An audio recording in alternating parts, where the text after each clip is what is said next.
My people, how on a day? God have mercy. How on a day today? I say good morning, good afternoon, good evening, good night, depending on where you're listening to the sound of my voice. This is the Biafra Superstars Media. My people, today, I'm sorry, I will have to call it speed on this one. I will have to address this man they call Good Luck Jonathan.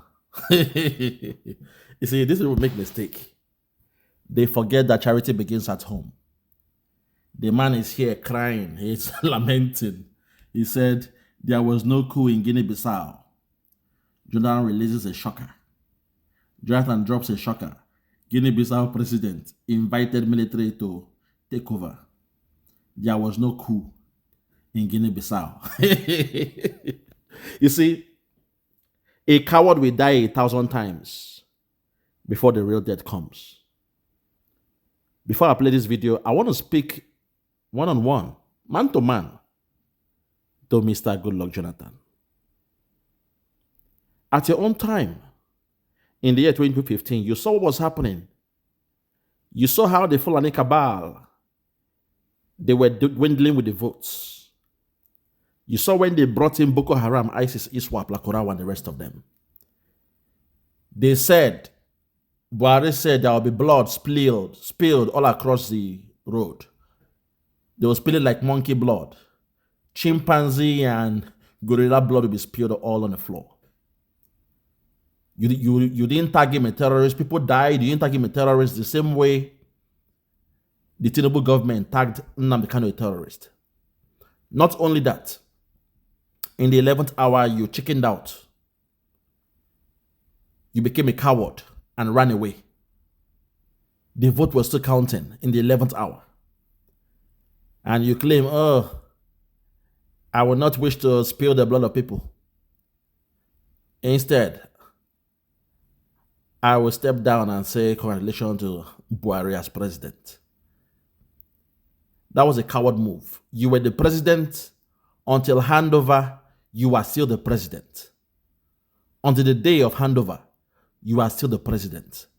So please, miss me with this nonsense you are talking about the president of Guinea-Bissau. Don't come here and claim holier than thou. Because in your own case, you chickened out. You went to tell your wife the problem. And she was screaming, there is God, oh, there is God. Oh. All you should have done was call all the stakeholders, the Igbos, the Yoruba, the Hausa, the Middle Belt, Ishekiri, Ijo, the TV people, Nunupe, all of them, call them together and tell them, say, there is fire on the mountain. And that way you would have remained in power while every region fight to defend their land. So please, miss me with this nonsense of you trying to act like you are now holier than thou. You are now holier than the Pope. Talking trash. Talking nonsense about the president of Guinea-Bissau. At this point, before I give him the water, make we hear what he talk. Make we hear what he talk. As he landed in that so-called Nigeria. If you're ready, let's go there. Listen. In Guinea-Bissau and, monitoring these elections. Thank you so much. Since I left office, I've always been scared talking to the media. But in this particular case, I decided to speak to the media. First and foremost, to thank Nigerians for the show of empathy, the encouragement. Because while we are in Bissau, and this so-called coup happened, the information we got was that the whole country was agitated, young and old, irrespective of religious divides or political divides. And I sincerely appreciate Nigerians. And I want them to hear directly from my mouth to appreciate their concern. Well, whoever told you that was telling you lies. The whole country was not agitating for your release. That's bullshit. You went there because it's a job they give to those who cowardly cower at the time to stand up like a man. So keep on deceiving yourself. Keep on deceiving yourself. As one of the founders, one of the upholders, one of the pioneers of the new democracy in Africa. You were the president and you turned into a coward and gave your mandate to somebody else when the vote was still counting. Good luck. Your actions or inactions brought this bad luck that zoo called Nigeria is going through. You coward. You ran away. And if not because of God, today would have been the day I will open your nyash between what you and Reno Omokri is managing for you. That business you give to Reno to manage for you. If not for God, today would have been the day I go open your nyash and expose you. But I won't do that because I know deep inside you are a good man. Your hands were tied. It's not in our culture to spill blood. But sometimes when the enemy is coming, you must stand like a man and defend yourself. Then and only then is it justified to spill blood to defend yourself. But let's continue. And secondly, to thank my president, President Tinubu, and the Ivorian president, President Ouattara. Both presidents were to send aircraft to lift us, but somehow, Cote d'Ivoire is closer to Guinea-Bissau, and there's always some relationship between Francophone countries and the Lusophones among the Francophones. They were able to penetrate their system to get landing permit first before Nigeria could do that. So the Ivorian aircraft was already on their way to pick us. So when we learned about the Nigerian aircraft about leaving, we asked them not to bother. That is why if you see the picture that was brought by an Ivorian aircraft. So we thank the two presidents, President Ouattara, President Tinubu. Lies, lies. Liar. For that. And specifically, what happened in Guinea-Bissau, I wouldn't call it a coup. It was not a coup. Your child can learn to design. It was not a coup. Not a coup. Maybe some people will describe it as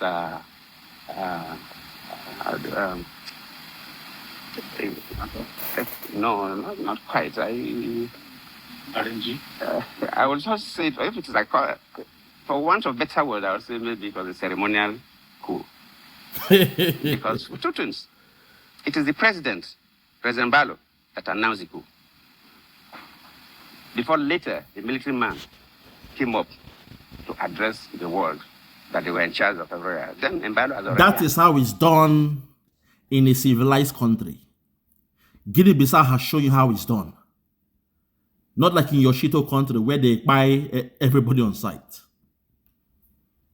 He was told he was under arrest and he was given the ultimatum to speak out to the public or go into a house arrest.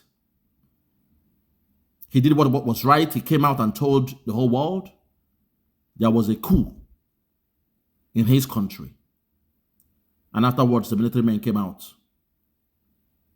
and made their own broadcast. That's it. When they don't have tribalism, things work out that way.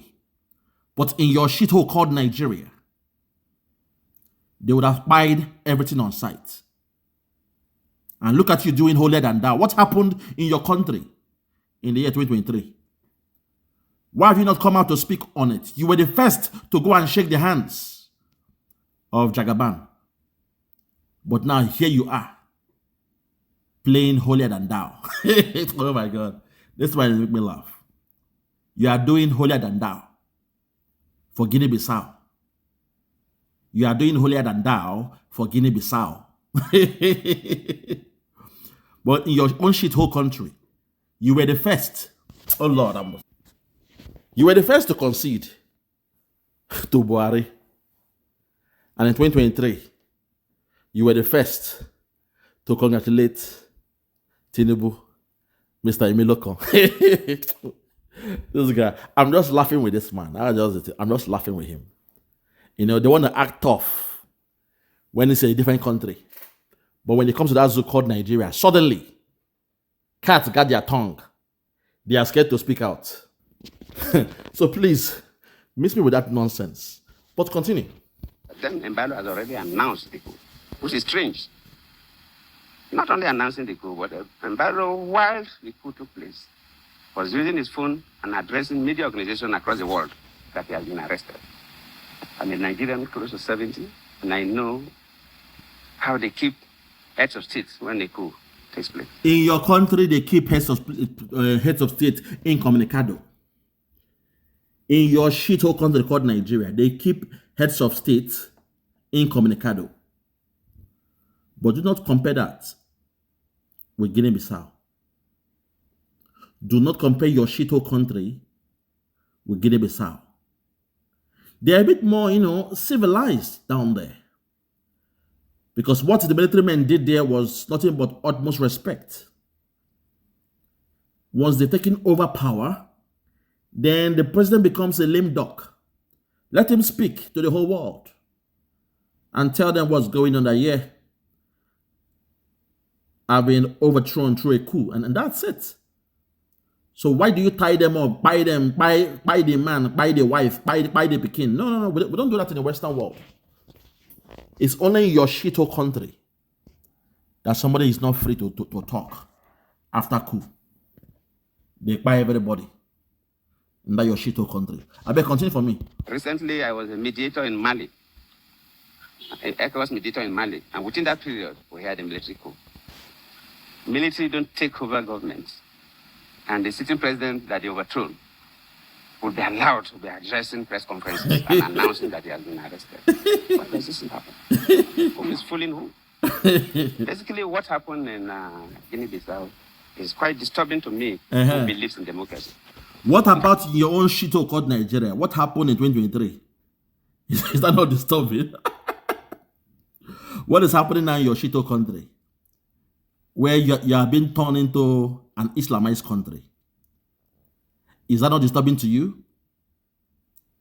This is pots calling the kettle black. That's the problem with you guys.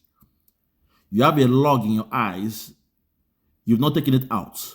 But you want to take the log out of the eyes of Guinea-Bissau. Mr. Man, focus on your shithole country called Nigeria. Focus on your Nigeria before you speak on any other country. You don't have the right to speak on any other country. This is your observatory job role. If I was you, I would quit it. They only give that job role to quitters, to cowards that cower in the 11th hour. Continue for me, I beg. But I feel more pained than the day I called Buhari to congratulate him when I lost the election as a sitting president. Because I've been quite particular about Guinea-Bissau. As a sitting president, then Guinea-Bissau was in crisis. Started by about 2012. By 2011, we have to go physically. We worked with them and made sure that by 2014, 2013, elections were conducted. In fact, it was so bad the day that I learned that a military man went to the office of the prime minister and slapped the prime minister in the office. It was that bad. Now. And what is happening is like we are going back to those dark days of Guinea-Bissau, where the military can do whatever they think they can do. It's totally not acceptable. The elections were done peacefully. We were in the field. I was a part of the West African Elders Forum. Normally, we are not co-observers, so we didn't deploy observation teams across, but we observed within Bissau, the capital, and the neighboring settlements. So if you want to make it remote, Carry on for me, I beg. The neighboring settlements. During the meeting of all heads of observation missions, and they gave accounts of all the observers gave their account. Nobody gave something different. The elections were peaceful. Counting of results at the polling units peacefully done. The conduct of the electoral officials, the security, the party agents, the voters. It was a good election. Nobody expected the results to be announced. Then while they were collating the results, then they are finished collating results. Results for presidential elections are collated at different levels. The 9 regions, results were ready. So they were collating them at the capital. And when they were almost through, and we're all waiting for the result to be announced, then Mbelo announced that that's a coup. That they have taken over. They are arrested. But from all indications, nobody arrested. My conviction is that, and my charge to ECOWAS and AU is that they must announce the results. For real. They have the results because AU and ECOWAS officials were all the regions when the results were collated. They cannot change those results. They should tally all those results and announce. They cannot force the military out. But they must announce, let the world know who won that election. Let the world know who won that election. Hold on there for me, I beg. You see how these guys they act. But in your own Nigeria, when INEC did the Ocus Pocus, when your INEC did your government magic, you were the first to quickly call on Tinubu to congratulate him. Where were you when they blocked the server of your presidential election? Nigerians. You are cowards at home, but heroes abroad. You guys are cowards at home. You act like cowards at home, but you want to be heroes abroad. But you all forget the saying that charity begins at home. Look at this man here. God have mercy. Hi! And you guys say, oh, go to your leaders, your elders. They are the ones to guide you. They say elders for wisdom, youth for war. Elders for wisdom, youth for war. The nonsense this man is saying here, I don't get it. Because if these are your views, then I expect you to stand at your views at all time. You must stand on your principle at all time. Don't change like the weather. So if it's good for Guinea-Bissau, then you must stand the same way for your zoo country called Nigeria. But no.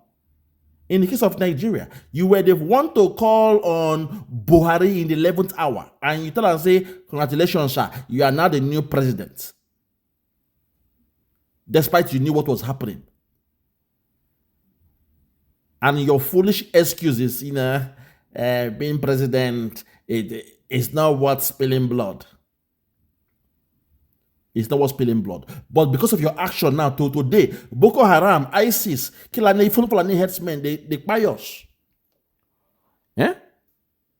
Because of your action and inaction. The things you did and the things you failed to do. I put all that on you. You are responsible for what has come to us.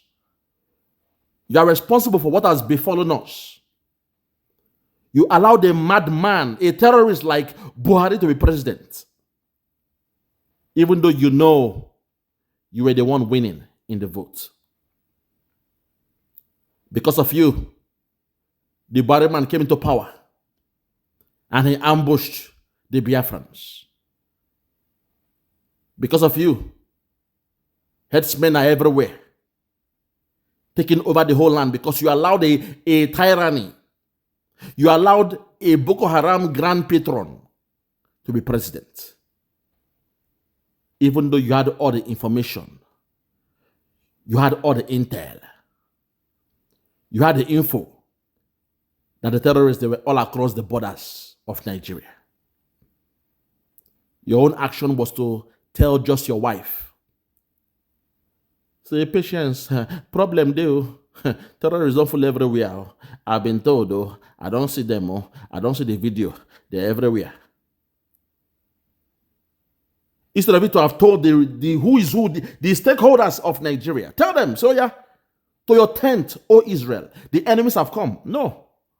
What you did was to go to the night and do what they call a pillow talk in the bedroom with your wife. And you told only your wife the problem. And women being women, she became emotional live on TV. And she was screaming, there is God though, there is God though, there is God though, there is God though. There is God though.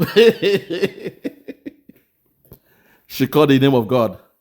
There is God though, there is God though. Now can you come here? There is God though. There is God though, there is God though, there is God though. I beg, weak men. When weak men they talk, they pain me. When weak men they speak, they pain me. There is danger when weak men lead a nation. I rest my case. For those that have ears, let them hear. For those that have ears, let them hear. This one, I just laugh because if I do this video with anger, it would be very, very bad. So I chose to do it with laughter. Because deep inside, I know this man is a good man. But the courage, he no get heart. Na fiafia man. He no get heart. Obiagu. He no get heart. Na fiafia man. I rest my case.